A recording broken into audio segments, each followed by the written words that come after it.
If you took the February 2026 bar exam and got a letter telling you you were unsuccessful at that exam, then that's probably a piece of paper you never want to look at again, because you were depressed, maybe embarrassed, maybe angry when you got that letter and read that news. But we need to talk about that letter because it gives you information that's vital in preparing to succeed on the next exam you take, preferably the July bar exam. So let's take a look at that letter and let's talk about it. What usually stands out to people right off the bat is that total scaled score and how far that is away from 1390, which is what you need to pass the bar exam. Now, that's probably the least helpful number you can look at on that sheet of paper because it's a standard score. And those standard scores drop off really fast, even when you need to make only minor changes to get past that pass line. So if you looked at that total scaled score on your letter and thought, I failed it miserably, I'll never get there, I'm so far away, there's no hope, then I'm going to tell you that's probably not accurate, and we need to dig into where you really stand. So let's look in more detail. Start with your written raw score, the total raw score. What you needed on this bar exam to be at the pass line on the written part of the exam was a 440-point raw score.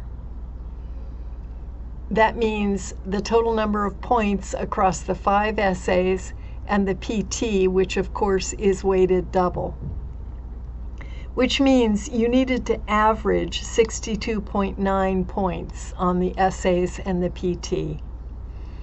What was your raw written total score?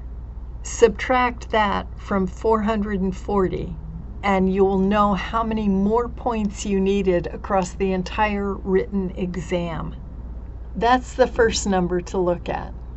And what you see in this sheet that I have in front of you on the screen is that if you up your raw score by 5 points, if you got 5 points more on an essay, then you would add about 20 scaled score points to that written total score.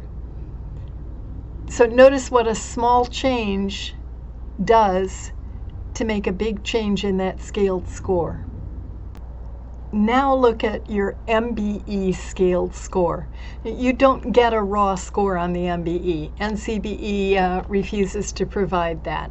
All you get is a total scaled score, and then you get percentile scores in the subjects tested on the MBE. Look at that total scaled score on the MBE. That, to be at what's considered a passing level, is again 1390. So how do you translate that to what number of questions do I need to get right? How many more questions do I need to get to that line? Well, we can't give you an exact answer because NCBE declines to provide that information. They haven't provided that information for years now, but the score can give you a rough estimate. Think about that total scaled score and think of it in terms of dividing by 10. So if you got a 1390, you would have 139 questions right. What did you get? If you got a 1360, divide by 10, and that would mean you got about 136 questions right, so you need about 3 more. So what I'm suggesting, to give you a really rough estimate of how many more questions you need right, how much more accurate do you need to be, take your scaled total score on the MBE and divide by 10. And the number you get tells you how far off you are from 139. And now that you've done that, you can compare how much work you need to do on the written with how much work you need to do on the MBE. Do you need to spend more of your time working thousands of practice multiple choice items? Or do you need to spend more of your time issue spotting and practicing essays and performance tests? That's the first level of analysis you can get out of that letter, and that's extremely helpful because you're not going to do exactly what you did when you took your original bar course and tried the bar for the first time. You're going to fine-tune your studying. You're going to aim your studying at where you need the most improvement and where the most improvement is possible. And having said that, think about the written. If you fell below the line on the written and you need to add points, the fastest way to add points is to improve your performance test score because that PT score gets doubled. So if you get 5 points higher on the PT, then you've added 10 raw score points. And each 5 adds 20 scaled score points. So if you get 5 points higher on the PT, you just added 40 points to your scaled written total score. That's huge. And in fact, if you want to calculate it out, if you got 70 points on the performance test, then you could get no essay score higher than 60. If you got all 60s on the essays, so 5 60-point scores on the essays and a 70 on the PT, you would be at the passing level on the written part of the exam. Now, of course, you don't need to pass the written and pass the MBE. You just need that total score to be 1390. So what about you? Do you need more improvement in the written? Then focus on the PT to start out with. Do you need more improvement on the MBE? If that's the case, take a look at those percentile scores on the individual subjects on the MBE. And I don't want you to obsess over them because, as NCBE points out, they are not so stable. Those can vary more from one bar exam to the next in your performance. But look at those percentile scores. If you got, say, a 66 in constitutional law, that means that you did better than 66% of the bar candidates on that bar.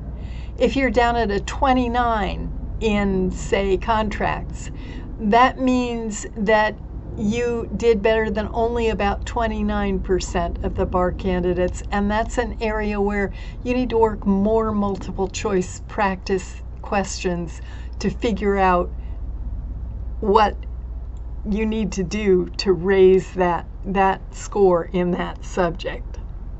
So look at all those scores. Go back to the written. What was your score range on the essays? Did you get any 65-point scores or higher? If you didn't get any, then it's worth working practice essays, perhaps consider tutoring from someone to figure out what's going on with your essay scores. But as I said, if you can master the performance test, you will have added tremendously to the scaled score. And finally, whatever emotion you're still holding on to about receiving that letter and the news that you were not successful on the SPAR exam, we need to take that emotion and either get rid of it or use it effectively as motivation.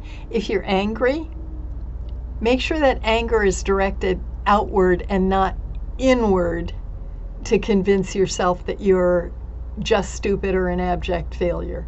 If you're depressed, it it's natural to be sad that you have to do this again, that you didn't succeed on the first try. But know that you can succeed on the next try. You graduated from college, you graduated from law school, you have a past history of success, and the bar exam will be the same way. You will pass this thing, and then it will be another marker of success in your life. We just want that to happen sooner rather than later. So let's focus the work where you need the improvement. And if you're planning to study with us, please know that we, as of the time I'm recording this video, we have about 5 seats remaining in our Cal Retakers program. Orientation for that program is on May 22nd, so the time is getting tight.